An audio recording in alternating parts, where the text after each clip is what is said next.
And we are live.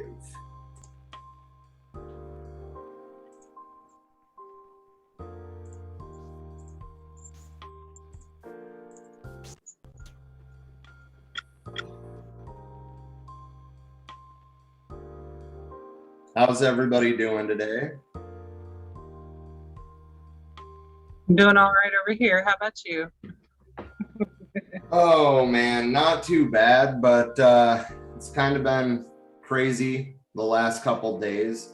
I don't know what all you had planned on talking about tonight, but the majority of what I'm planning on talking about has to do with Hurricane Ida. Same. The stuff that I've seen on that is just downright devastating. Yeah, to say the least. I mean, they were looking at 150 mile an hour sustained winds, and this storm did not drop to a Category 3 hurricane until over 6 hours after it made landfall. That's wild. And I'm really hoping that I can find more mutual aid groups to plug, but I did find an article. Hi, James. I did find an article about 9 organizations that are on the ground in Louisiana that are mutual aid organizations, and we'll be discussing that when we get to it. But the point is everybody keep the people of the Gulf Coast ultimately in your thoughts. And if you're in the path of the remnants of Hurricane Ida, just remember that you're getting a small, very small taste of what the people in Louisiana are going through. And we're talking about flooding all the way to New Jersey. Like the radar I was showing, or that I was watching earlier, was literally showing rain bands of Ida still pulling moisture from the Gulf of Mexico when it's in Tennessee. It's pretty wild. It had the Mississippi River flowing in the wrong direction. Right. That's fucking intense. Yeah. Hi, Calvin.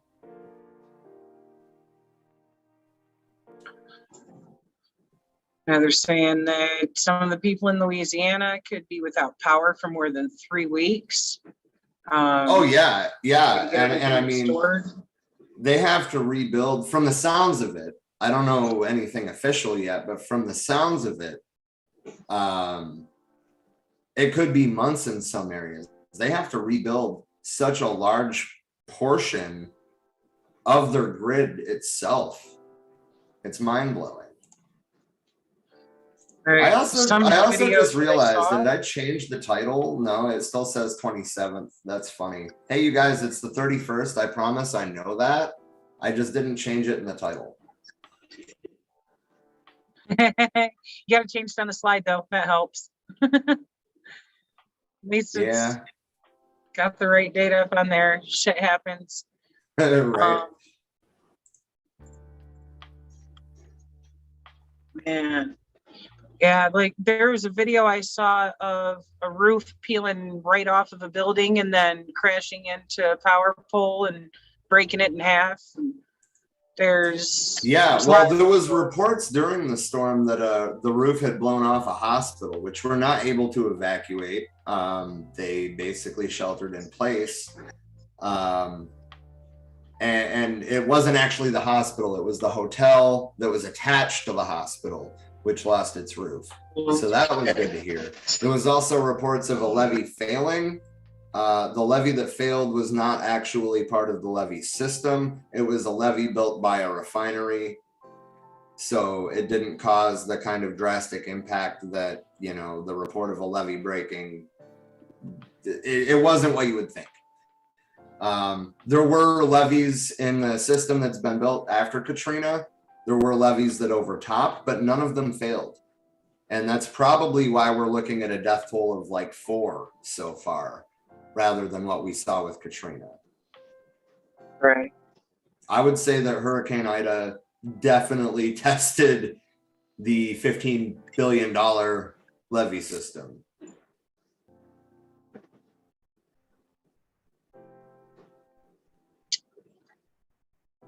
And some of these photos, I have some stuff pulled up right now.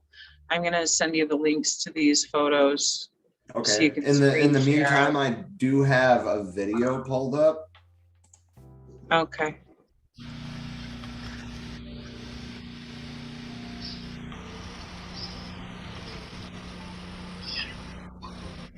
Ida made Katrina look like a warm summer breeze. Yeah, I was not anticipating. This is craziness, what happened. Ida is wow. And that, just for frame of reference, had 12 4-foot rebars holding it into the ground. Picked it up, threw it around like it was a napkin. Flew from where she's standing. That reported 175 mile an hour gust. Picked that thing up, and again, I had 12 4-foot pieces of rebar securing it down. Picked it up, and you see impact point, impact point, impact point, roof thread. Boop, right over the trailer. Damnedest thing you ever saw.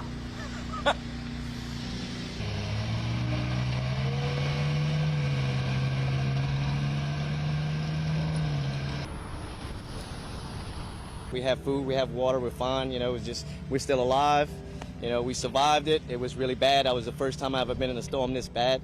It was kind of scary at times. But yeah, we good. Everything's good. We're still alive. So that's the best thing right now. So we all sticking together. We all, you know, we're doing good right now. We're all right. We'll be okay. We'll figure it out and we'll survive. We'll be okay. There's no power for hundreds of miles. Things are on fire. It's crazy here, man. You see all the trees, water everywhere, roads are underwater. People are riding around in boats. Come from Florida to try to help out, see what we can do. So, I mean, I think that in terms of, well, obviously in terms of lives lost, I would say that Katrina was worse, at least at this point. But that's because the levee system at that time failed. This levee system held up. And it's still, I mean, you know, what good is a 10-foot wall going to do against a 16-foot wall of water? It's going to lessen the amount of water coming in, but it's not going to stop it. Right. And I mean, when it's taller than the levees. Right. Right. You know? But those levees were built to be overtopped, and those levees were also built to stop the storm surge of a Category 3 storm. So like that's why they were built to be overtopped. If a Category 4 or a Category 5 storm comes in and pushes the storm surge over the levees aren't going to fail. Whereas the way it was before, they got hit by a Category 3 storm and the storm surge just wiped out the levees.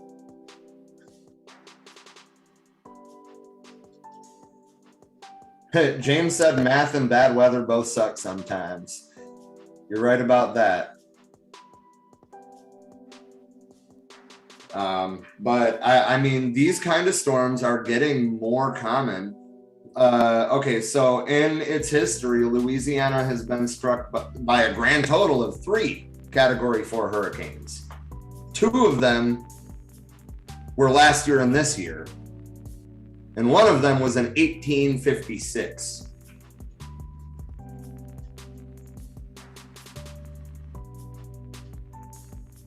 If that doesn't show that a 100-year storm can happen in back-to-back years, then obviously the likelihood is going up.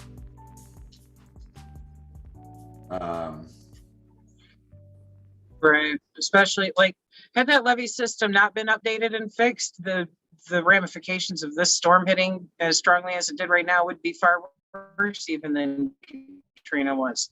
This is a bigger storm. It stayed at a level 4 for much longer than Katrina. Yeah. They're looking at around $8 billion in damage with a B. 80 billion. I was reading that the electrical, well, okay, so remember that they're still looking at shit right now. So like that number is going to grow massively. And Right. in terms of the power grid alone, that could cost as much as $40 billion to rebuild the whole goddamn thing. Like, I mean, if it's as damaged as it could be, is what I'm saying. It could cost up to $40 billion to rebuild just the electrical grid. So, I mean, that $8 billion estimate is probably going to drastically go up over the next few weeks. And I think that's going to be important. Remember, it's also been hot since Ida. Usually it's cool after a hurricane. It's been in the high 80s and very humid. They have no power. They don't even have fans. That's unreal, especially when they can't even get gasoline right now. Even if they have generators, they can't even get any fucking gas to put in them, you know, to power anything. Right. Calvin asked, was FEMA there? Or are they there yet? And the short answer is yes. The long answer, of course, is far more complicated than that. But Biden did mobilize 500 FEMA personnel to start staging to go to the area before the hurricane even landed. So I will give him credit where it is due there. He handled it better than Bush handled Katrina. That being said, is there enough supplies and resources there? No. Absolutely not. There never is.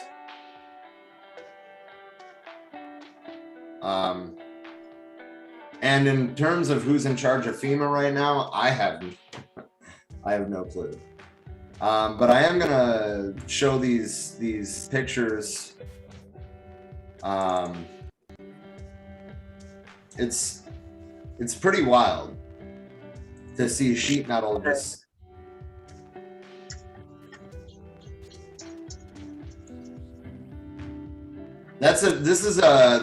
This aerial thing. I was watching, there's a feed from the ISS, and when there's a major hurricane like this, they usually have like literally a live feed.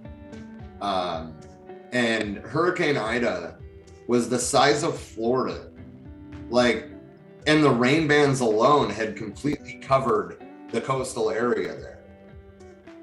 Obviously, the rain bands aren't nearly as damaging as the eye wall. That's where those 150 mile an hour sustained winds were.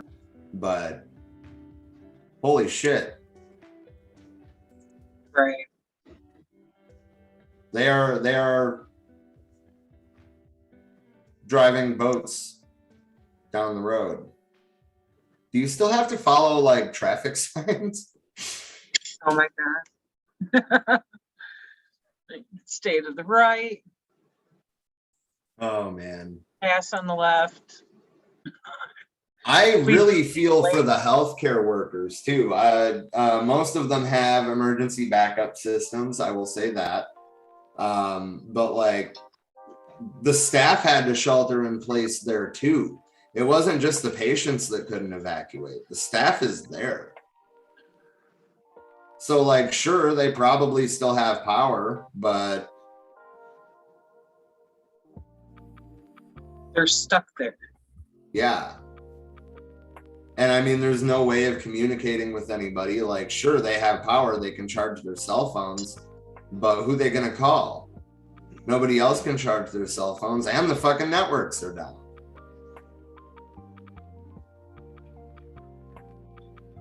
It's pretty wild. See, and that's just the rain bands. The actual clouds over that are so much larger. Also, I'm going to talk about this a little bit later today too. That was Hurricane Norma, made landfall a couple days ago as a Category 2 and kind of followed up the coast. And I will be looking at the remnants of that today and tomorrow here in Phoenix, Arizona. Obviously, that's okay. So actually, I will talk about that right now because it's quick and I can get it out of the way and not have to circle back to it. Hurricane Nora is going to be hitting the valley here in Arizona. Actually, it's not very far away at this point, and there's flash flood warnings all across the valley. with some areas looking at localized rainfall rates of 2 inches an hour. Doesn't sound a lot compared to what Idaho is just dumping, but you get 2 inches of rain over the course of a day and you see pretty significant flooding. What's going to happen with 2 inches an hour? How many fucking hours is it supposed to take for it to pass through? Over the course of tonight through tomorrow night. We are under flash flood watches until 5 a.m. Wednesday. Or 5 a.m. Thursday, sorry. Damn. Yeah. Dude. We're in a pretty high ground area. There is a park system that runs parallel to the canal that's like a quarter of a mile away from me. And so like it's a park when it's not flooded, but it's a flood control system. Right. So, I mean, here we're going to be fine. What I'm concerned about is low-lying areas.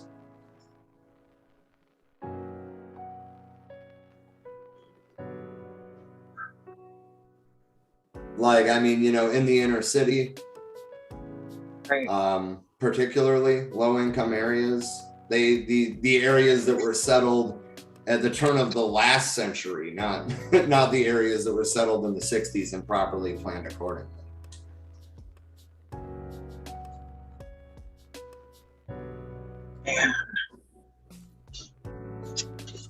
Anyway, yeah, back to these pictures. I mean, the level of destruction that Ida brought upon the Gulf Coast is honestly just crazy. And we're looking at millions of people without power.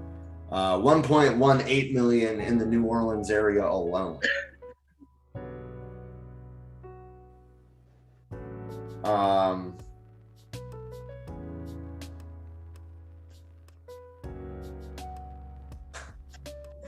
James said, this is obviously about Biden. He said, good, they call him senile, but at least he tried to do something. Fair. Oh, goodness. How okay, are people evacuating affecting the hospital's COVID issues?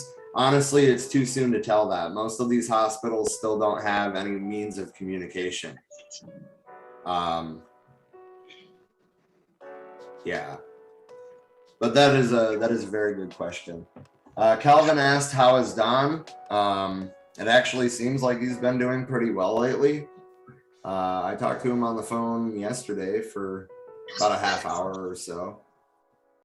He's been, you know, working on his house and working out pretty much. We'll probably occasionally see him again once Trisha goes back up there. Okay, which will be soon. I've still got a few things to handle down here, but I'm anticipating potentially heading back up there this weekend. I'm sending you another link here with some aerial photos. Well, that used to be a Holy garage. shit. Wow. Yeah, I mean, like, there we go. That's what I was looking for. I was hoping this would be in this collection. That it was taken from the International Space Station, and that motherfucker is bigger than Florida. That's insane. Yeah.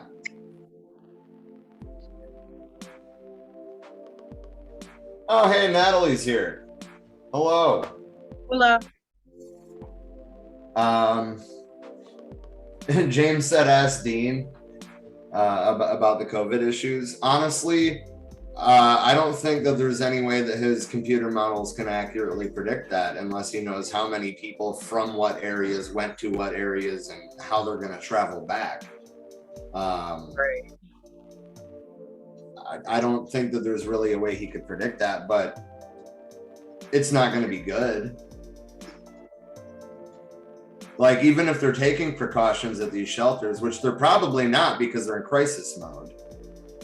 But even if they're taking precautions at these shelters, as easily as this thing spreads, referring to Delta, obviously, as easy as it spreads, it's going to be very difficult to try to mitigate that.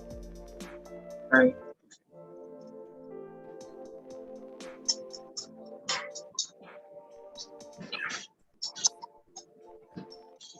So you mean ask Dean later? Yes. Once there's actually some data coming in, I'm sure that he could put that into his computer models and tell us something. But right now, probably not. There are relief crews coming from power companies from over 30 states. There are disaster relief funds. There are mutual aid groups on the ground. And I guess all I can say is if you're able to go down there and help out, you know, I would certainly encourage that.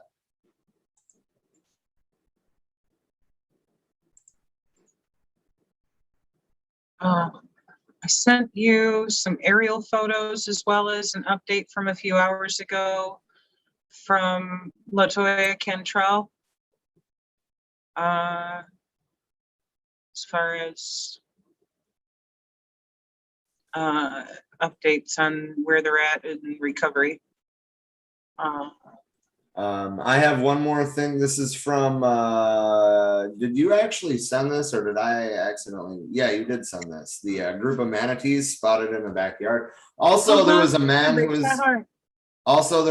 who was presumed dead. One of the things that the officials have been warning about in Louisiana is gators.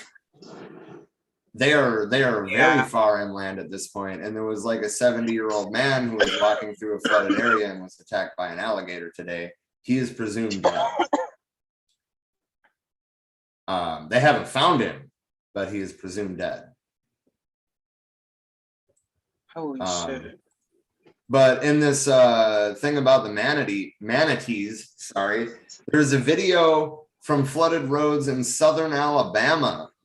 So this is nowhere near the eye of the storm. This is simply from the rain bands.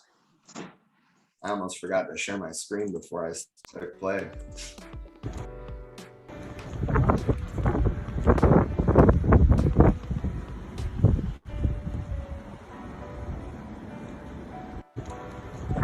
So yeah, I mean, just a short little thing, but like I said, that's just a reminder, that it's not just the winds at the eye wall that are concerning here. It's also the rain bands. They brought flooding to, places 100 and something miles away. That's significant. Right. There's an update from an hour ago saying that the flooding threat is as far north as Ohio. Well, yeah, because right now Ida is in Tennessee. Like what was the center of the storm is in Tennessee. And those rain bands, it's still sucking moisture off the Gulf of Mexico. Like the rain bands are consistently being fed more rain from the Gulf of Mexico, and it's moving up with the rotation of the storm. Ida is still rotating over Tennessee. It's not a tropical storm anymore. I believe it's just a tropical depression at this point, but it is still rotating. Can you pull up the live radar on that? Yeah, I actually intended to have that pulled up, but I ended up searching something else in that window. So give me just a second.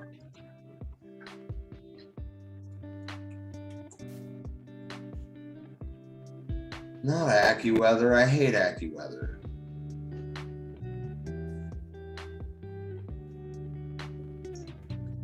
Because they do that like futurecast radar shit, and you can't just like view the actual damn radar without it.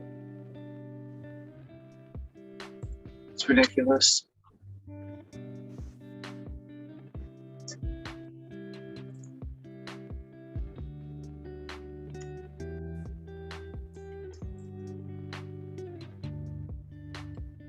One thing here I'm reading, as Hurricane Ida headed into the Gulf of Mexico, a team of scientists was closely watching a giant swirling pool of warm water directly ahead of its path. That warm pool and eddy was a warning sign. It was around 125 miles across and gave Ida the power boost that, in the span of less than 24 hours would turn it from a weak hurricane into a Cat 4. And just the photo of what they're describing here is intense to even look at and realize how much impact that had on the storm itself. It does look like Ida is finally tapering out, though. The rotation is definitely slower than it was earlier this afternoon, but there is still very clear rotation, and I can show you on the live radar. This is from 425 to 515, I think it was. Oh, to 525, sorry, my time. So this is the last hour, roughly. Okay. But this band, I'm glad to see, is no longer actually connected to the storm. It broke apart over South Carolina about 2 hours ago, but it was still consistently being fed from the Gulf about 2 hours ago. I'm pointing at my screen with my hand like you can see me, but this band was connected up here earlier, and then it finally broke apart. So hopefully, even though it is still moving with the rotation of the storm, it's no longer feeding the storm. Right. But that is a massive amount of rain. What was that? Right. Just saying, like, the fact that finally broke apart will at least help decrease the intensity. I mean, Well, yeah, I mean, it made landfall down here, and it's still rotating above Tennessee, right. well, almost Kentucky now. Because this was the backside of the eye wall. That's where the 150 mile an hour winds were when it was down here. It's still like, rotating around that, but it's finally breaking apart.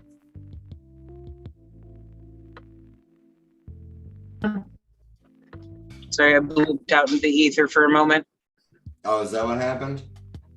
Yeah, my signal's kind of low. I gotcha. But yeah, anyway, I just wanted to show the mass size. I wish that there was a way for me to pull this up where it's, like over the last 3 days.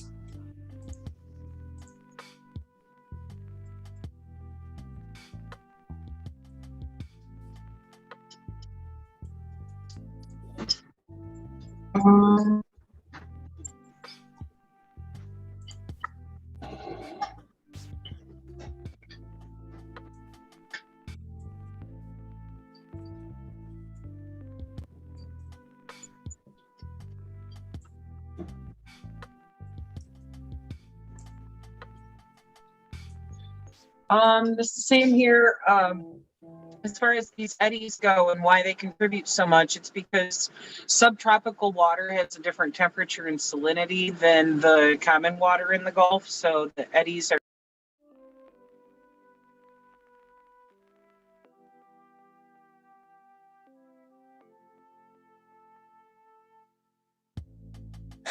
James said, okay, I'm just going to say it. Instead of a bigger wall on the border, maybe a bigger hurricane wall for these people. He also said we have flash flood warnings here, meaning West Virginia.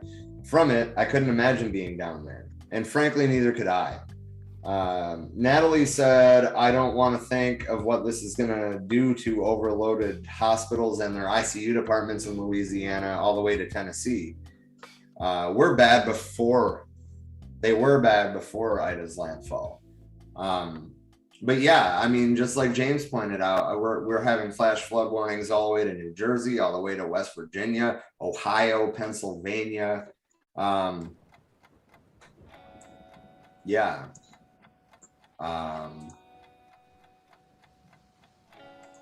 Hold on. I wanted to bring up more video, though. But I mean, while you do that, I'll read the rest. Oh yeah, okay. And before it cut me out, Right.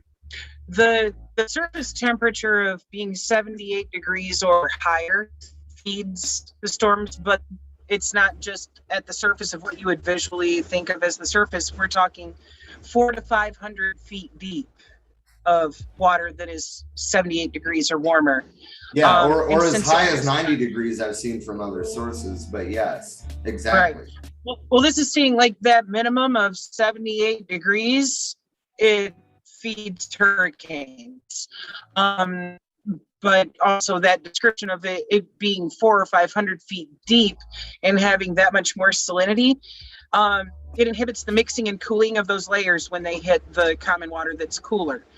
That right there, that factor of it being 400 to 500 foot deep of very hot water in the Gulf just fed this very intensely. I think it said there was 3 different eddies in there feeding it. If I remember right. Yeah, and I mean, basically one of the sources I was keeping track on through this whole storm is a news organization, specifically a meteorologist out of New Orleans, and he was talking about how, you know, like these I don't remember if he called them eddies or not, but he was saying that they're like, you know, normally in a very small localized area, but these areas of, you know, surface temps in excess of 90 degrees are not uncommon anymore. And, you know, usually this will be, you know, the top 100 feet or so that's that much warmer, but now we're seeing it down hundreds of feet. And he was saying that it's going to be devastating for the Gulf Coast. We're going to see more and more and more storms like this. And I mean, you know, he's been tracking hurricanes in the Gulf for like 20 years.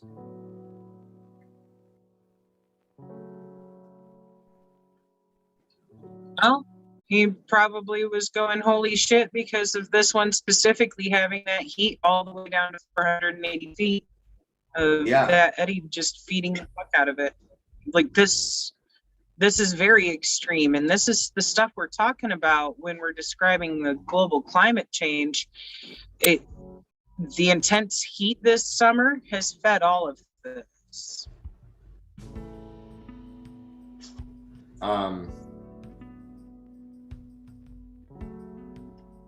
Yeah. And there's also that same news station, it's a different meteorologist, but that same news station is already watching another potential formation in the tropics. Remember that we're going into the active part of hurricane season now. Like, this was the first major hurricane this year so far. Right, this is just the beginning of hurricane season. Barely. Hell, technically it's supposed to be starting tomorrow. I have a 10-minute video of search and rescue efforts. Search and rescue efforts are intensifying in Louisiana after Hurricane Ida made landfall. Category 4 storm over the weekend. More than 1 million customers across the state are without power. Officials say nearly 2,000 miles of power lines across the state are damaged, and it could take several weeks to repair those damages. The lack of power, of course, is causing concern for Louisiana residents as temperatures are expected to exceed 100. I want to pause this to address James's comment. Didn't they invest in things like that within the last 5 years? Actually, the last 16 years. They invested almost $15 billion into the levee system alone, as well as pumping stations, better drainage, et cetera, et cetera. So they have invested hugely in this infrastructure. So like that's why we haven't seen thousands of deaths from flooding like we saw with Hurricane Katrina, which was a smaller storm. The levees did their jobs. This was just that intense of a storm. Like, I don't think I can understate that. The levee system did its job, and there was still this level of damage. Do you have anything you want to tack on that, Trisha? No, just shock and awe. Yeah, fair. 100 degrees Fahrenheit today. Ida made landfall off the coast of Louisiana Sunday. With temperatures nearing 100 degrees today. Let me rewind that and get that again. Of power, of course, is causing concern for Louisiana residents as temperatures are expected to exceed 100 degrees Fahrenheit today. Ida made landfall off the coast of Louisiana. These people don't have air conditioning. They don't even have fans. Temperatures to exceed 100 degrees today. Sunday, packing winds of up to 150 miles per hour. The storm is being blamed for at least 2 deaths across the region, but that number is expected.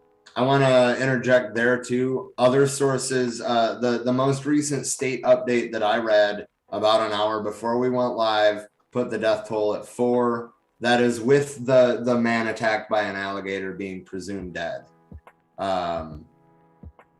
4. Remember that by this point in Katrina, we had seen well over 1,000 already.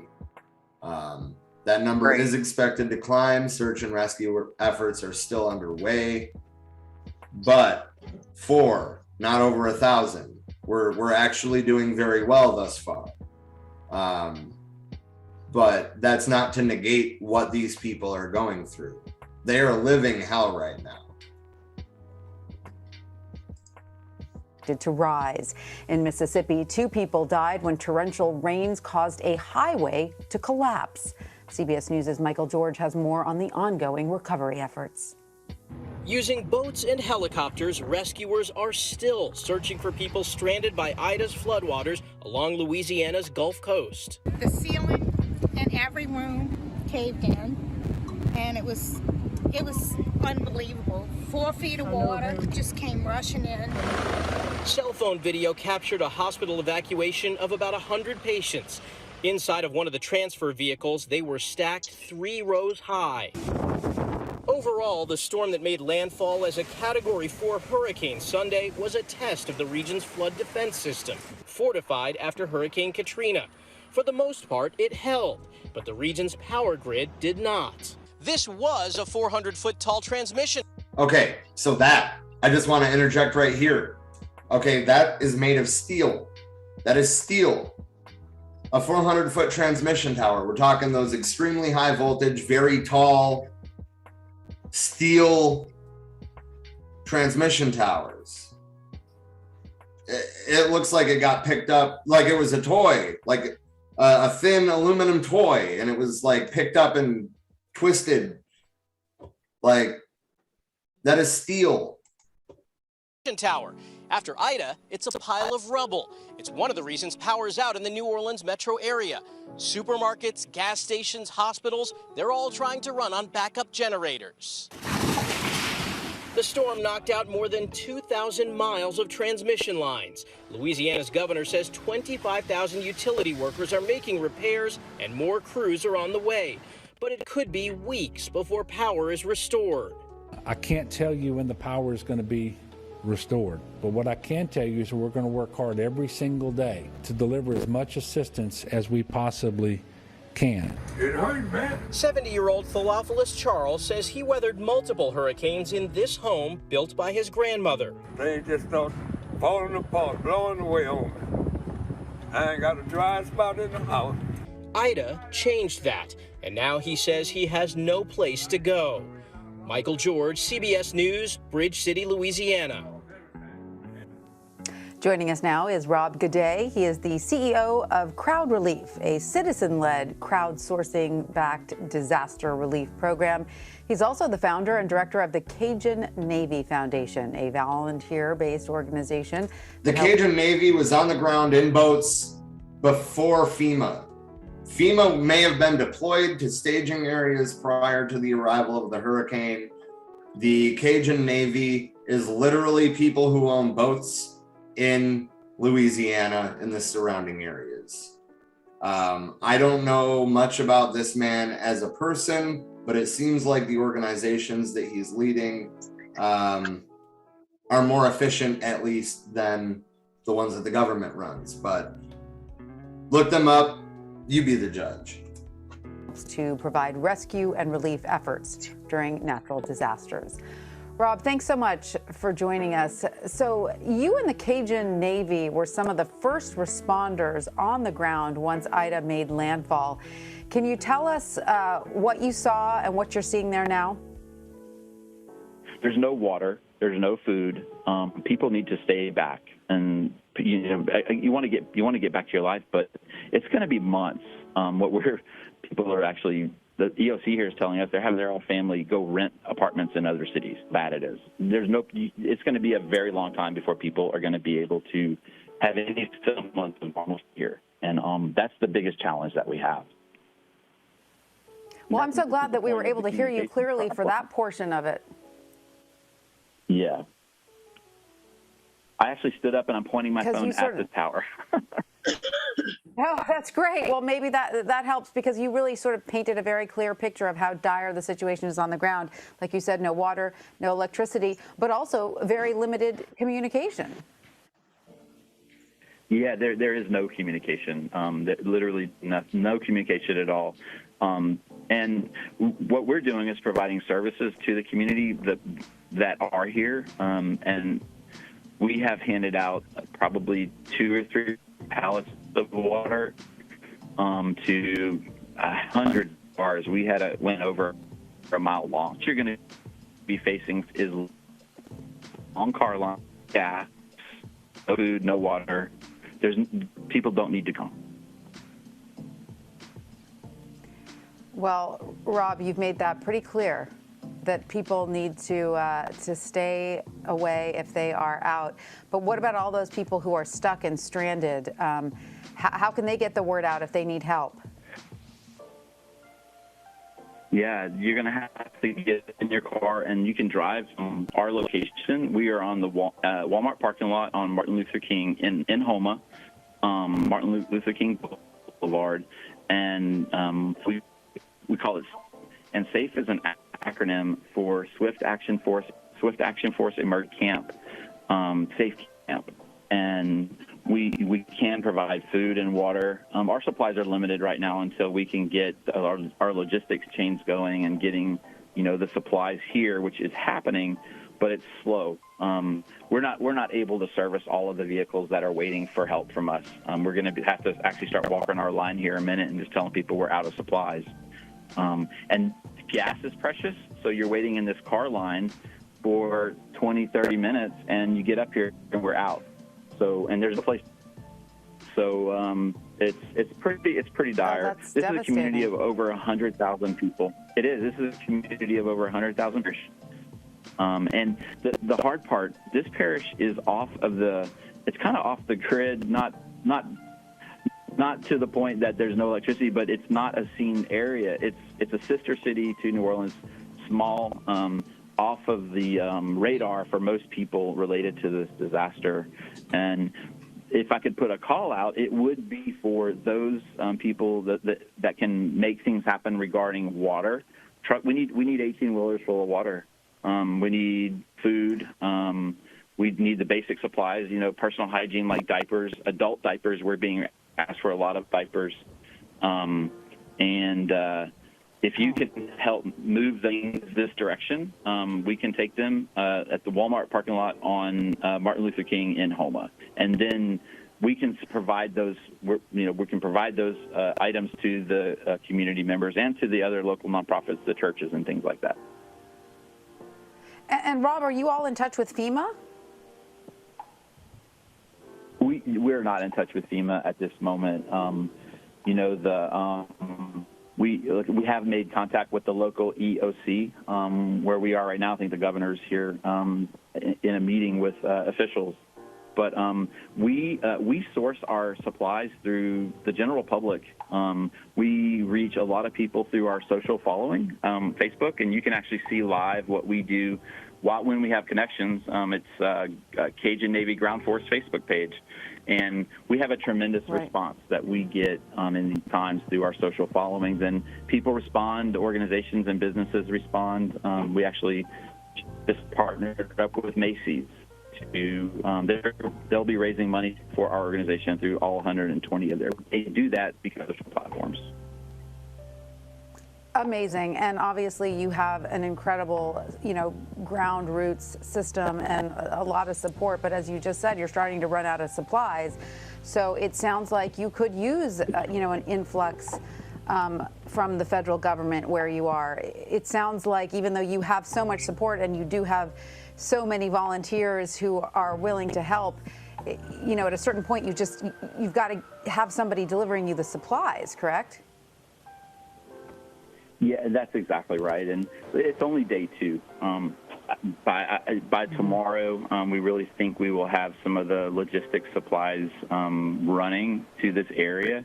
But they're definitely going to be limited. And, the important thing is just for people to stay put and be safe and let the supplies that we have go to the people that are here. The systems are strained across the entire community. Police, fire, food. There's no electricity. There's still a lot of damage across roads. Homes are damaged. I mean, we had people sleeping in their cars in the community last night. A lot of families just sleeping in their cars because they can't sleep in their homes. It rained pretty heavily last night too. So, what was that? Sorry, thank you. I was just going to ask how the weather's doing, and you answered part of that question. It rained, but we did hear that there were supposed to be some incredibly high temperatures. Yeah, it's over 90 degrees here right now, and it's hot. It's just hot. It's muggy and hot, and we're used to that weather, but we're used to it in air conditioned. One of the things I've always said is you can't live in these conditions for very long without climate control, and there is no climate control because there's no electricity. Well, Rob Gaudet, I am so glad that we were able to talk to you and finally get a connection through, because you've just given us all some very, very important information, especially important to those people who are on the ground near you and are, like we said, are having trouble getting supplies, getting communication, getting their message out. So it's good to know that people just need to stay where they are right now if they can. Right, Rob? That's the main message. Yes, ma'am. Don't leave your home at the moment if you can help it, right? Yeah, exactly. That's what we're hearing from the officials, and we're just repeating what they're saying. Just stay where you are and until you get the green light to return. But that's what the officials are saying, and we're just repeating what they're saying. To stay where you are. Right. All right. Well, Rob Gaudet, thank you so much for all that you're doing down there, and we really hope you get that second wave of supplies in soon, because it sounds like the need is great. So yes, ma'am. It really is, and appreciate you guys putting the word out. Thank you so much. So yeah, the Cajun Navy though was on the ground shortly after the eye wall passed over them. It was still raining, and they were already working on mobilizing, setting up this base camp he was talking about. I don't know a whole lot about the organization, but I do know that it is a nonprofit. That's why they're able to accept funds from the federal government. They're a 501c3, and they're completely volunteer driven. So that's just one of many organizations that's on the ground in the Louisiana area that is responding more efficiently than the federal government, which it's been said by the right and left for a long time that FEMA is basically bleeding supplies. For the amount of money that we spend on relief efforts from FEMA, they're very inefficient at delivering it. That's not to say that we should disband it. That's saying that we need to fix it. I'm not trying to say that FEMA doesn't help people, but oftentimes they help people too little and too late. Yep. Yeah.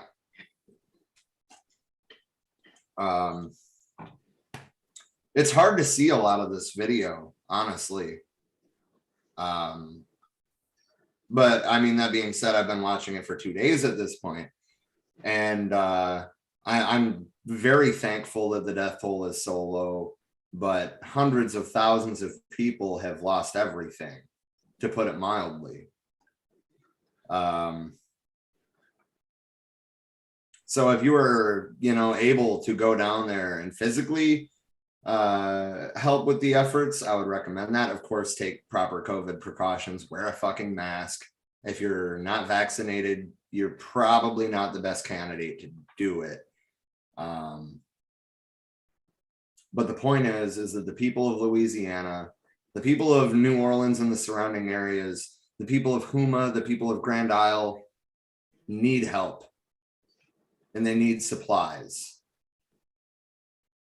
It literally is a matter of life or death.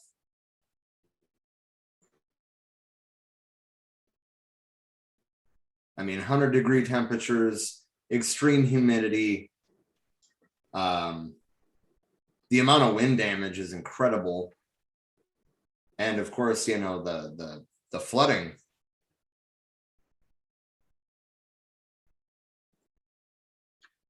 It's one of those things of, if you are physically not capable of going down there to actually help, there are places that you can send donations to at least help be able to get people food, water, necessities to survive through this.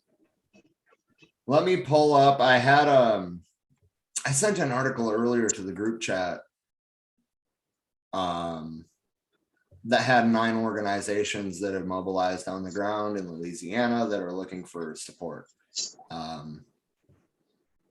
So give me a second to pull that up. Okay.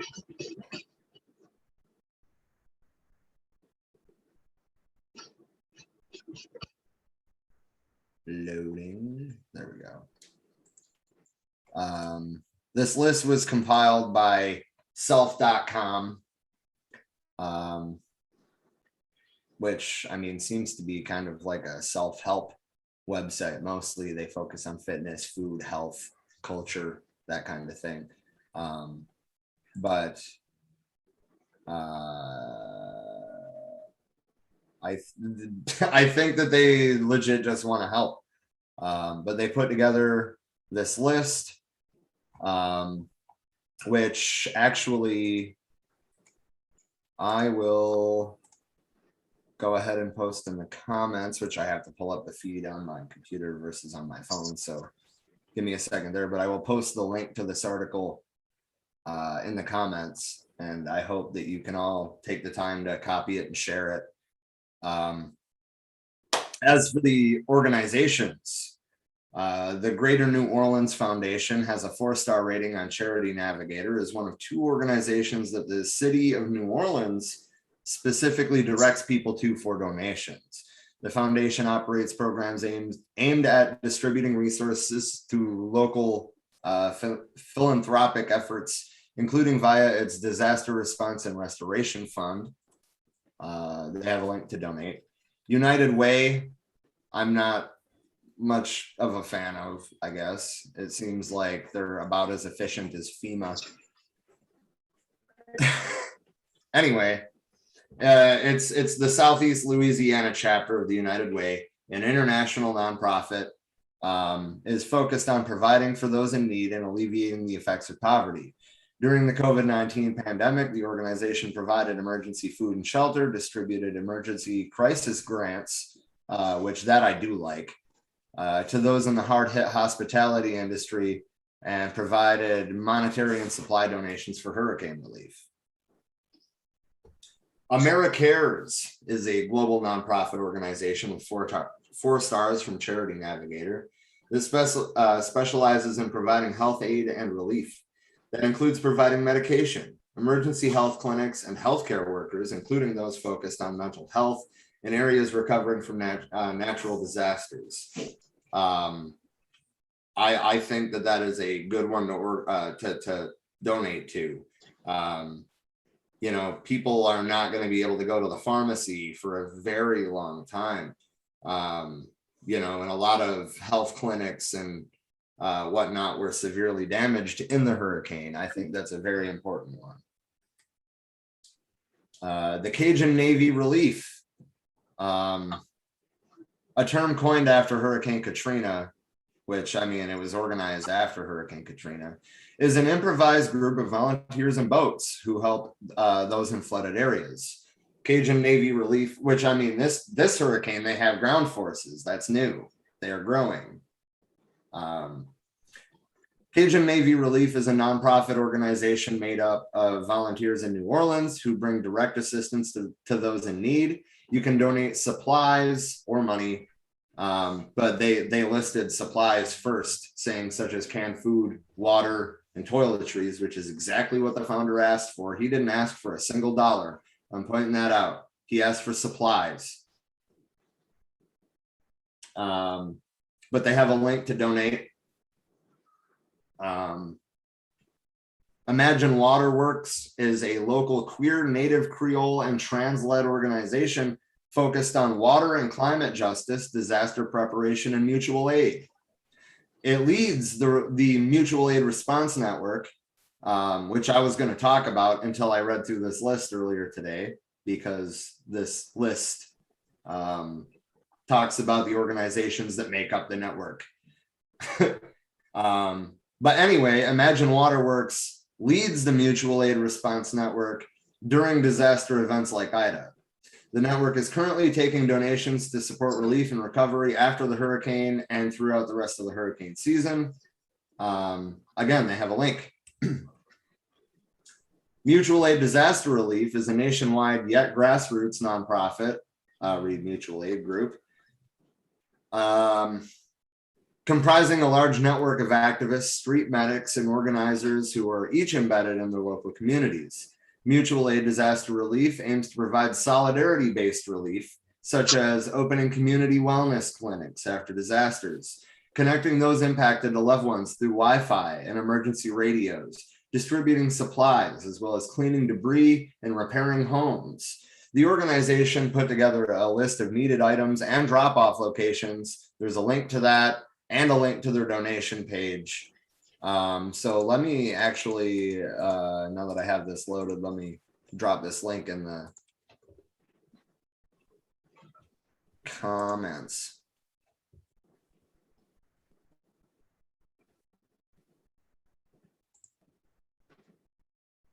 Oh, shit.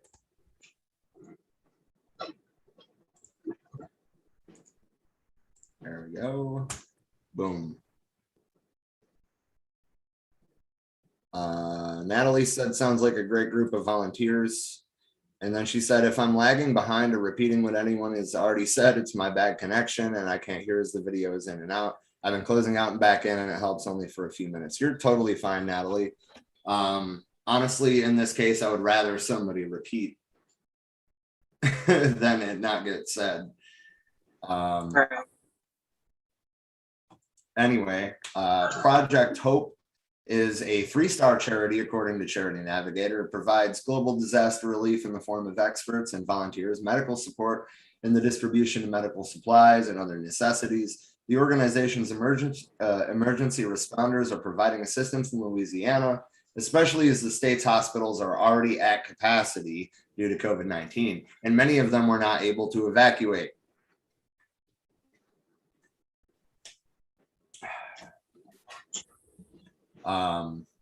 Another Gulf is Possible is a collaborative grassroots organization led by women of color.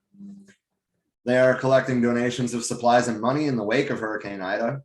The donations will be given directly to Black, Indigenous, and Brown frontline folks impacted by the hurricane, and to individual families, the organization says. Another Gulf is also lists other local organizations. There's a link to the list and that could use funds too, as well as a donation link. And I am not going to plug the Red Cross. We've given you 8 good organizations to donate to. Well, 7 good and 1 okay. That's plenty. Yeah. Especially since most of them are grassroots. Just to recap on those. The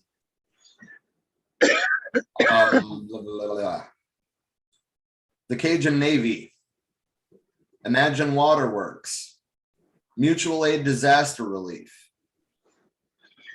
Project Hope is not solidarity based, but it's medical supplies. Another Gulf is possible, and of course the United Way, and AmeriCares is another nonprofit focused on healthcare. So once again, that list is the Greater New Orleans Foundation. Is one of the organizations that the city directs people to. United Way, which is the other. AmeriCares is about healthcare. Cajun Navy Relief, Imagine Waterworks, Mutual Aid Disaster Relief, Another Gulf is Possible, and Project Hope, again, medical supplies. So there are plenty of ways that you can help out financially if you can't make it there in person. Again, if you were in a fairly close area and you have the means to get there and help, by all means do it. Take gas, take food, take clothing. And definitely take water.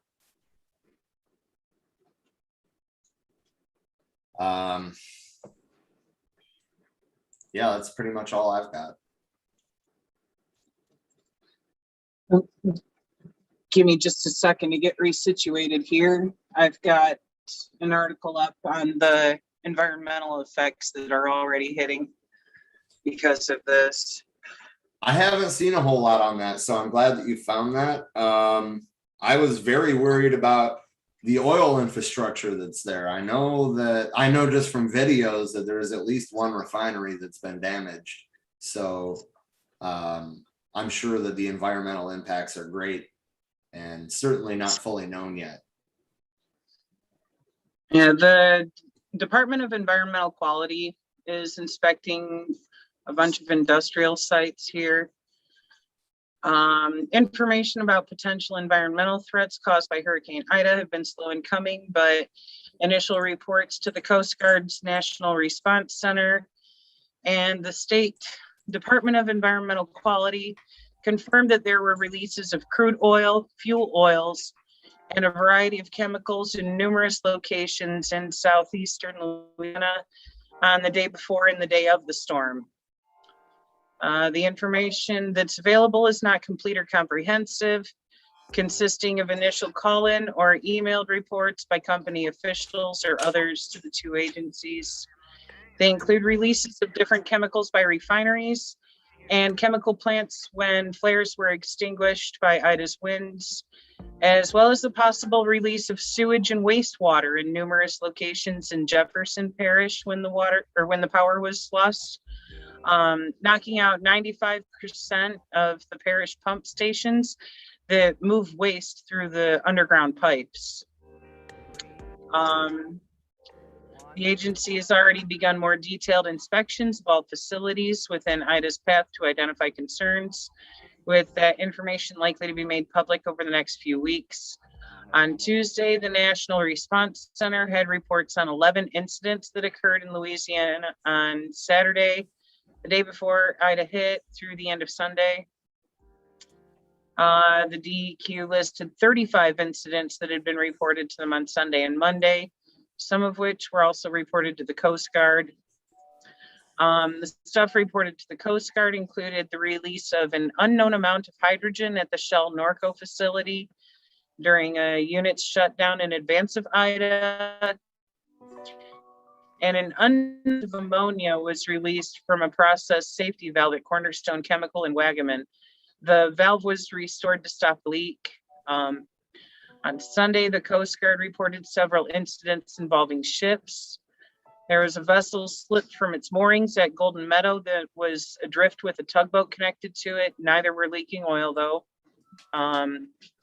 A stray vessel struck another vessel in its berth at Daniels Shipyard in Morgan City and a sheen was noticed in the water nearby, so that probably had a leak there. In Port Fortune, where Ida made landfall at 11:55 a.m., a floating dry dock at Bollinger Fortune broke free and breached the hull of another vessel, possibly breaching a tank aboard the vessel and resulting in the discharge of fuel oil. The breach occurred above the waterline of the hit vessel. There was also a number of releases at refineries, petrochemical plants, and pipelines, including the ETC Texas pipelines reported the release of 2 barrels of condensate onto the ground near the intersection of LA 151 and Virgil Road in Minden, Louisiana, the result of a corroded pipe. The Koch, nitrogen in Hanville reported the release of 58 pounds of ammonia through a flare during the power outage. The release was halted. Plant officials said they were looking to restore power at the plant. No information about the amount of nitrogen released was available.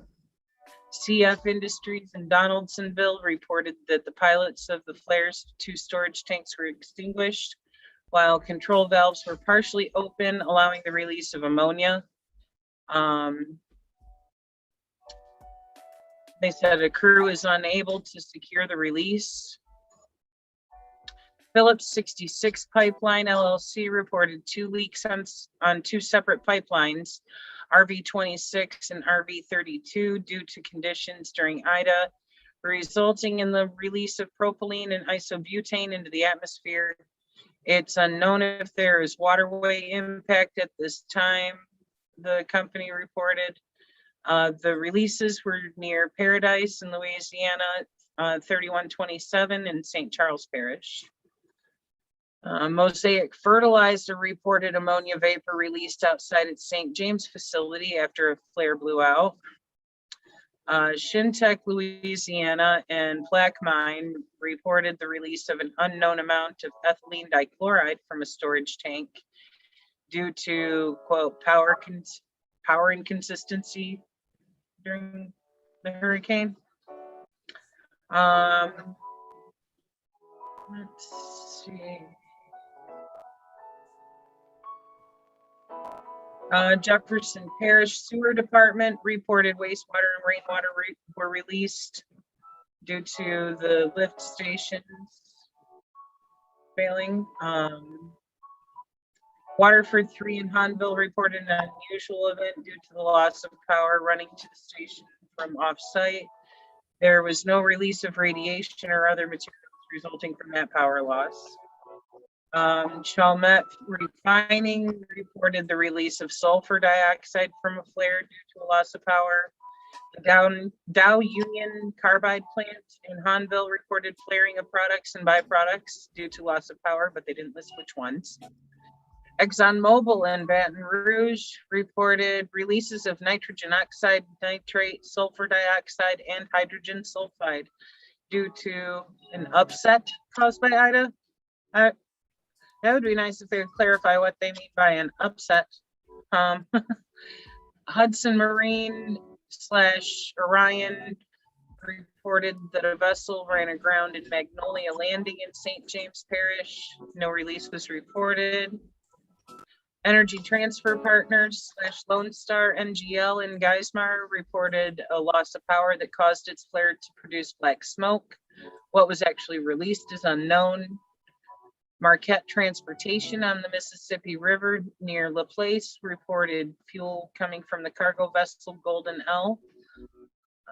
Kirby Inland Marine on the river in St. Charles Parish reported the release of Pygus and discharge from a tank of the barge MV Kirby.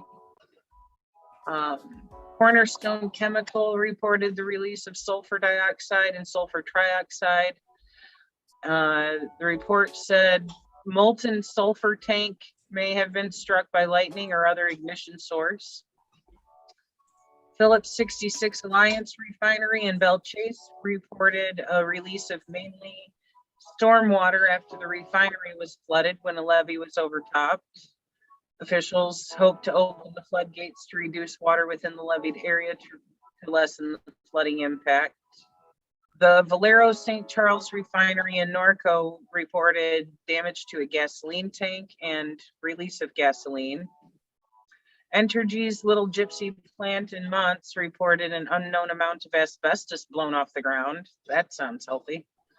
ECM Maritime / Hokoku Marine reported that one of its vessels in the Mississippi River ran aground in St. Charles Parish, and there was a potential for release of fuel oil. Marathon Pipeline St. James Tank Farm reported crude oil discharged onto an above-ground storage tank and then onto the ground and into surface water. Hudson Marine reported that tugs broke free from the bonnet car anchorage at Norco and struck a vessel. There's the potential there for a release. Tennessee Gas Pipeline reported that a nipple on a pipeline near Golden Meadow was damaged, releasing natural gas. Gallagher Marine / Safety Sailing Ship Management reported that the bulk cargo ship LT Ocean Star was aground in the Mississippi River in St. Charles Parish, and there is a potential for the release of oil. The Coast Guard reported that there was an unidentified barge sunk in the Mississippi River in St. Charles Parish, posing the threat of release of an unknown amount of oil. Clean Gulf reported oil sheen in the Gulf of Mexico a few miles off Port Fourchon from an unknown source. Belt Pipeline reported damage to piping at a pipeline booster facility near Golden Meadow that was leaking crude oil. And that appears to be the bottom of that list there. So, I mean, all of this is just a big fucking mess for the wildlife to have to contend with now. Well, and the people, of course. And well, yeah. Hey, you should check the chat in Zoom. I copied a couple of comments. People were asking you questions. Oh, right on. All right, give me a second to peep those here. That was Sarah Jane. She is a mix. Her mom is Siberian Husky, and her dad was Pit Bull, Akita, and German Shepherd. So she's a cute mix, but she's my butt nugget. She's always right here. She's like a level 50 clinger.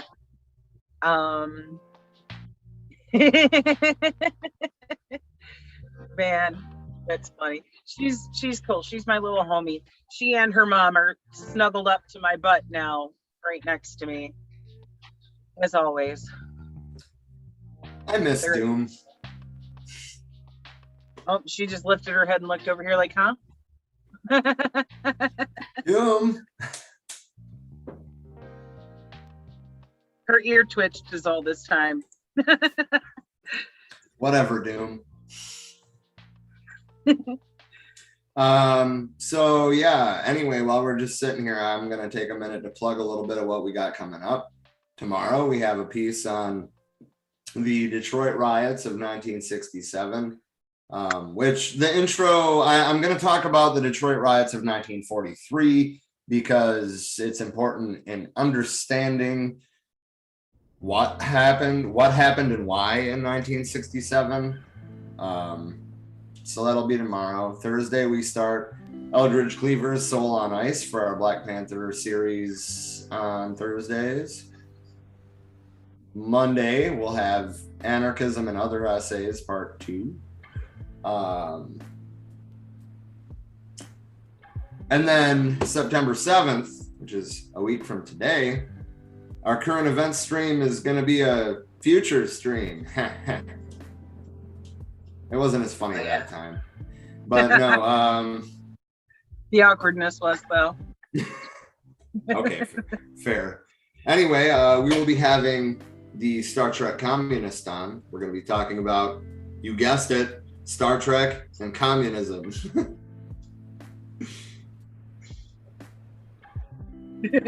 Indeed.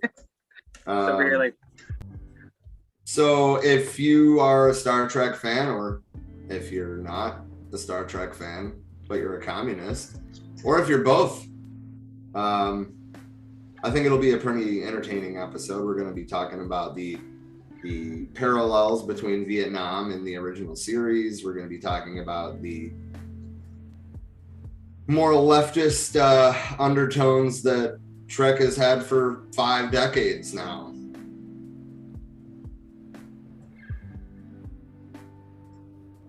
Emily said, "Wow, Rob, your jokes tonight are ... something." Natalie said, "We're going full nerd," and yes, that's exactly it. We're going full nerd. Yes, but I mean, like, I've thought about like the leftist politics of Star Trek before, but I've never directly equated it to communism until I started following him on Twitter, and now I can't unsee that. It's one of those things that I noticed the socialist tendencies years ago and would point out, like, dude, we could be living in a Star Trek world if we started, I don't know, giving a shit about people's quality of life being met and, you know, making use of our technology to get us there so that we can spend our time to focus on things like, I don't know, fucking improving society, maybe stepping outside of this planet and exploring. And so far, we've managed to just have a whole bunch of people working at Amazon subsidize a fucking billionaire blasting off for 11 minutes. But, you know, why are we socializing Jeff Bezos? Amen to that. What I want to know. James said he's DJ, Rob, not comedian, Rob. Geez. True. Just saying. Yeah, I'm not a comedian. I'm not that funny. You do have your funny moments, though. Well, you say that because you're you know, you get my dry humor. A lot of people don't. This is true. I was raised on very dry humor. It's one of those things that I understand fully. It's how my dad operates. Half the time you won't know if he's being a smart ass or not. He could be joking with you or totally just, you know, fucking roasting you with a straight look on his face. You'll never know if he really hates you or is just enjoying messing with you. Right. Sometimes both. So Emily said, "I'm funnier." All right, comedian Emily, get in here. Natalie said, "My mom loved the original Trek. Which exactly are you referring to?" And well, let's see. Let's start from the top.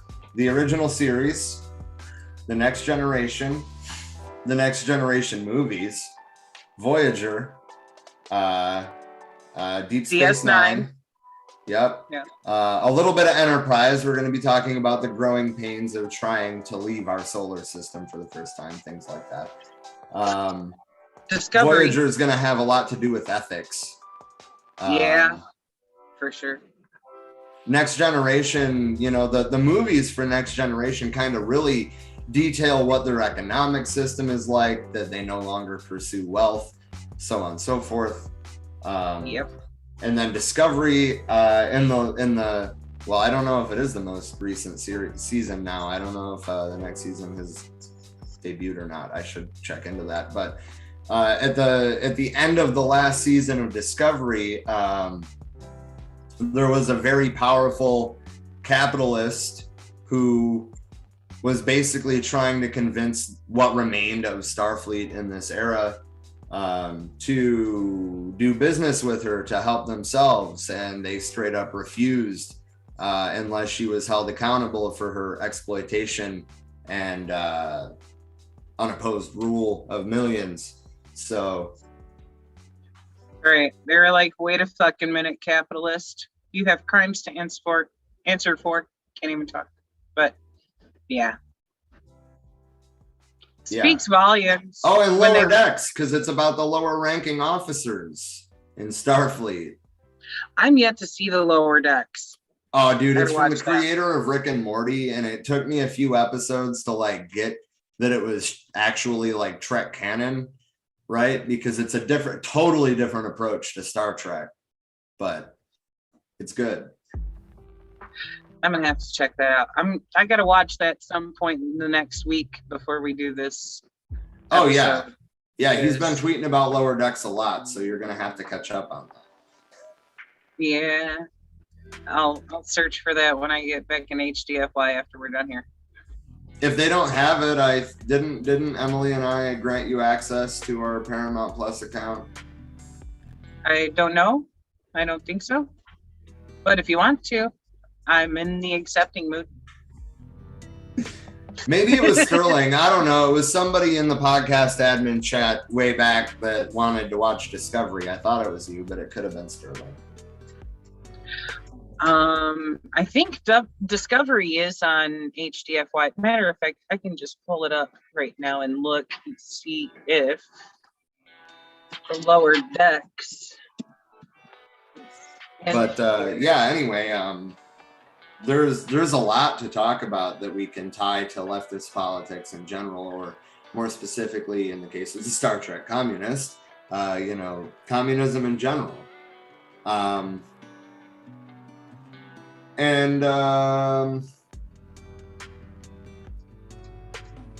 Yeah, there's a lot of source material to go off of. So like trying to do this in one piece is going to be really hard, honestly. True, that's what I was thinking, because I mean, we could really do some deep dives on every series here. And yes, they do have it on HDFY. Yes. Oh yeah. Hell yeah. It's on there. All right, I'm fitting that. You got to catch up on Discovery still too, though. I've watched everything that was released so far on Discovery, but while we're talking about it, I will look it up and see if another season has been released since the last of it that I watched.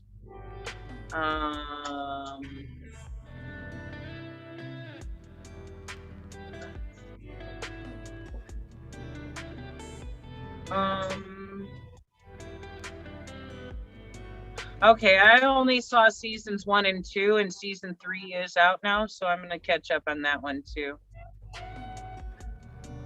Season 3, I think, is the one that I was referring to. And I wonder why it's not showing as being watched, because I know I've seen that part with the capitalist chick that they refused. Yeah, why do I not remember her name? I need to go back and rewatch some stuff myself. And let me see, I'm looking at the description. Okay, yeah, I have seen season 3.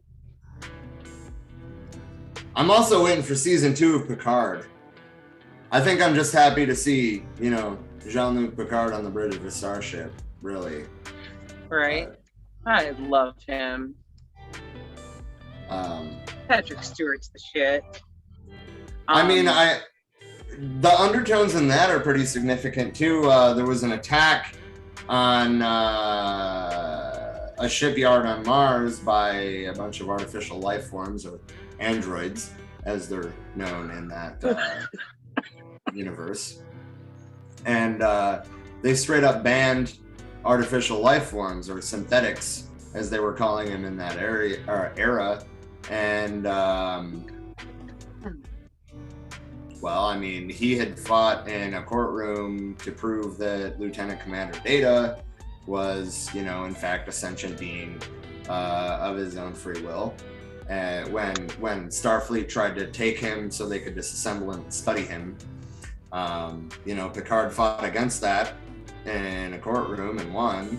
And then he resigned from Starfleet when they banned synthetic life forms, because he saw it as oppression, rightly so.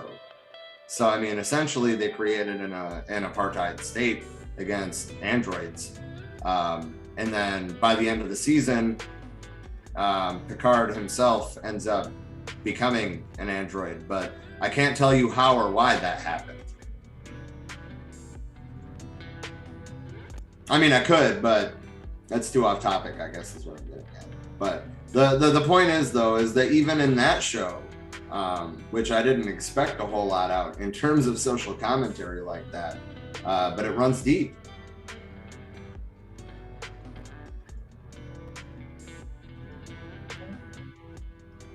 Anywho's it. Is there anything else that you can think of coming up that we want to plug? And do we really have anything to talk about? Because I know my attention's pretty much been solely focused on Ida. Honestly, that's the only news I've been keeping up to date on in the past few days since we did the last stream, because that's the biggest impact on the country right now. I know there's still some stuff going on in Afghanistan, but I don't know precisely what.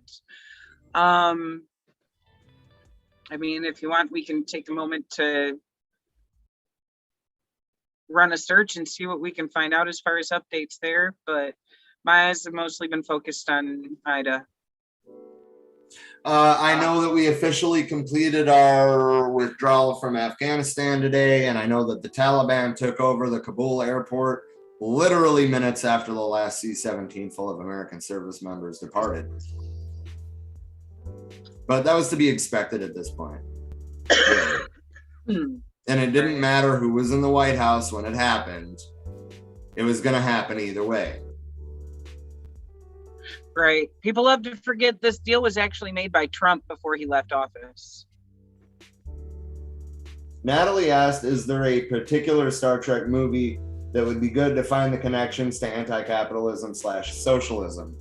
Well, Star Trek First Contact talks a lot about why their economic system changed, which was World War III, and it talks a little bit about what their economic system was, what the driving force was. I would recommend Star Trek First Contact. Star Trek Insurrection also has a lot to offer in terms of like an anti-imperialist kind of standpoint.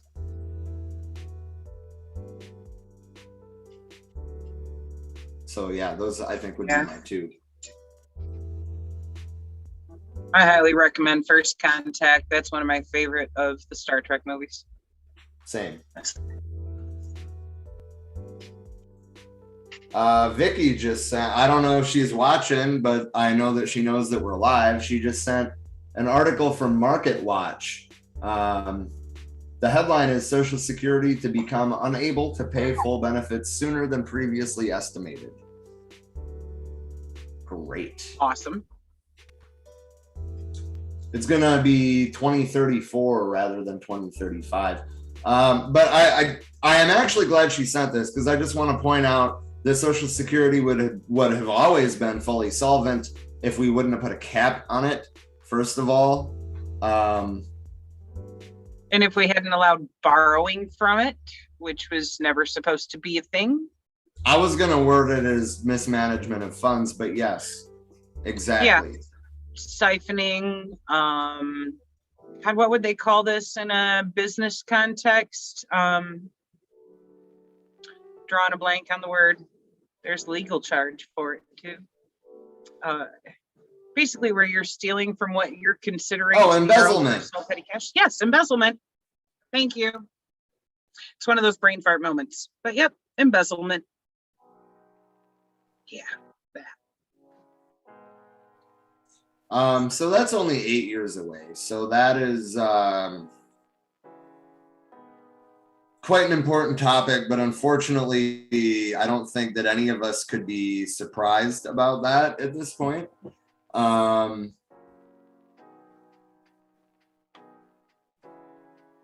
The stealing of funds from Social Security and the cap that was instituted in the Reagan era, if I remember correctly. I think it was their plan for it to become insolvent because, you know, it's a socialist benefit or whatever the fuck. Can't have anything with even the word social in there. Can't have stuff that's pro-society. Right. Don't you know you're supposed to only be pro-billionaire? Fuck you. For sure. Fuck all of you of the 99% of the rest of the population. You're only supposed to be rooting for the already wealthy. What's wrong with you? Sarcasm. In case that was lost. I highly doubt that's lost on anybody who's here right now, but you know, you never know. There's probably a right winger out there somewhere who will come across this someday and be like, aha! Anyway. I digress. It's sad and sickening how much of our entire financial system is like perpetually being built on to continue to siphon more money up to the top, as if how they were already exploiting wasn't exploiting hard enough. And they were like, guys, we got to take it to another level. Yeah. Let's steal Social Security now. Fuck. Yeah. Yeah, I don't know. I really don't got anything else for tonight. But of course, I want to say one more time that our thoughts go out to the people that have been in the path of Hurricane Ida. I mean, here we are a full 2 days and change, almost 2.5 days, really, since Ida's made landfall, and she's still rotating. That's crazy. Yeah. Dude, the fact that this is impacted, or, you know, as it continues, will impact about a third or more of the fucking country. This is insane. Something I saw before closing out that window was also flood warnings coming for even Massachusetts from Ida. I mean, it's wild. It really is. Yeah. Like, how the fuck? All these things with, you know, super hot weather, the Gulf heating up way too fucking much and fucking up its own normal mixing of waters that keeps it relatively cool. This is all contributing to monstrous fucking storms. This shit's gonna keep getting until we fix our own shit and stop causing excessive fucking heat in our atmosphere. Looking at you, military industrial complex with the biggest footprint on the planet when it comes to carbon. Yep. The point is, though, that this event is a reminder, not only in hurricane-prone areas, but this event, Ida, is a reminder that we need to have mutual aid networks already ready to go that are able to support strikes, sustain general strikes, natural disasters, especially natural disasters, fires, flooding, winds. It doesn't matter. It's all happening more and more and more and more, and it's going to continue to. We need to have these networks in place and ready to go before these things happen. That's why Cajun Relief, the Cajun Navy, was on the ground before the storm was over, because they formed because of the effects of Katrina. So this time they were ready. But what if we can just be ready before something happens that kills thousands of people? What if we're just ready? Right. And actually have funds set aside to handle natural disasters, other funds set aside to handle covering workers going on strike, regardless of what union you're in or whatever your situation at work is, of being able to show some fucking solidarity there, you know? And I'm just going to take this moment to say this too, that in this, you know, this isn't just calling upon our comrades on the left. You know what? Libertarians who want to talk about voluntarism, but 9 times out of 10 are looking at the next person to be the one to volunteer. I'm calling on you to dig into your pockets real deep too, and actually put your money where your mouth is and start helping too. You want to say the community can respond better than the federal government? Well, ultimately, I guess libertarians, leftists are saying the same thing. What she's saying is fucking be part of the be part of the solution, not part of the problem. Yep. If you really believe in voluntarism, do it. Take some action. Join us in this when it comes to mutual aid, because this is precisely what needs to happen for people to actually survive things like this. This is what needs to happen for people to be able to actually have that freedom to stand up against corrupt employers too, when it comes to, you know, having strike funds set up. Okay, I'm pretty sure anybody who's not one of the 1% can get behind the fact that we all deserve to get more for the work we're doing. There's no reason for any other person to be able to exploit the surplus value of your labor. We need mutual aid. We need it in place like fucking yesterday. Amen to that. Far larger number than what we have so far. Because if we had more people coming together with these things, then we would be able to have these things funded before an emergency happens.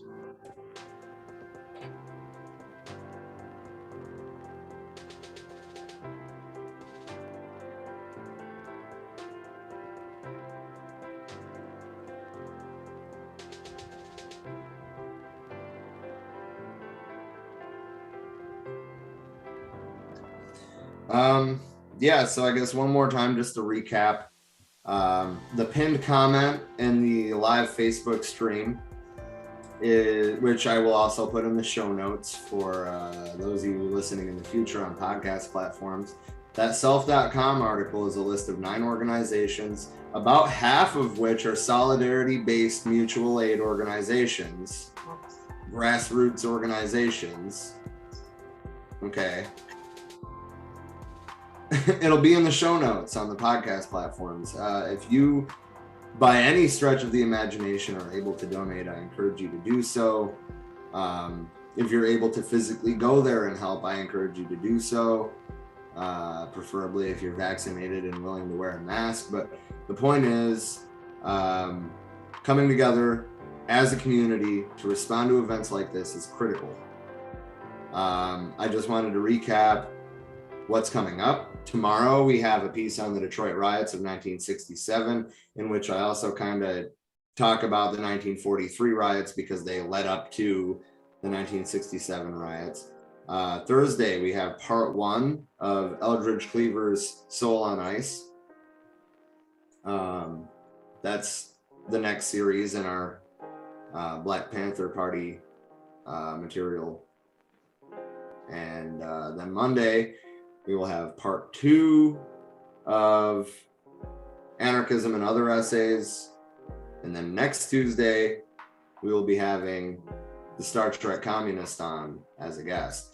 If you aren't familiar with him, go to Twitter. Twitter? Go to Twitter. Rob needs coffee. Jesus. Go to Twitter and search for @BoomerNiner. You'll see a little bit of what he's about. Yeah. Anyway, I'm really looking forward to that episode. Point is, we'll be here. We're back to our 4 days a week. We have not accomplished getting 2 weeks out yet. Things have been crazy. We're trying. Indeed. That being said, we are releasing things besides the live streams, obviously, early to patrons. We've kind of failed at that this week. There's been a whole bunch of stuff going on, but that's also why we had less streams last week and postponed our current event stream and all that jazz. So this week we're trying to do what we did last week and get ahead. So yeah, if you want to subscribe to our Patreon so you can get access to these streams earlier, that's going to be patreon.com/forwearemany. I will be, well, one of us will be in the future writing an article about Hurricane Ida, what led to it, why we can expect more of it, and how to fucking help. We will be releasing an article with all of that information sometime in this next week. I can't promise it's going to be tomorrow, but sometime in this coming week, we're going to have that up. Yeah, other than that, though, see you guys tomorrow night for the Detroit riots piece. And hopefully we have some good news. Well, not next week, the week after. That would be nice.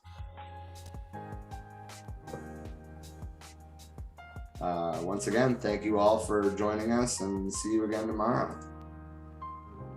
Good night.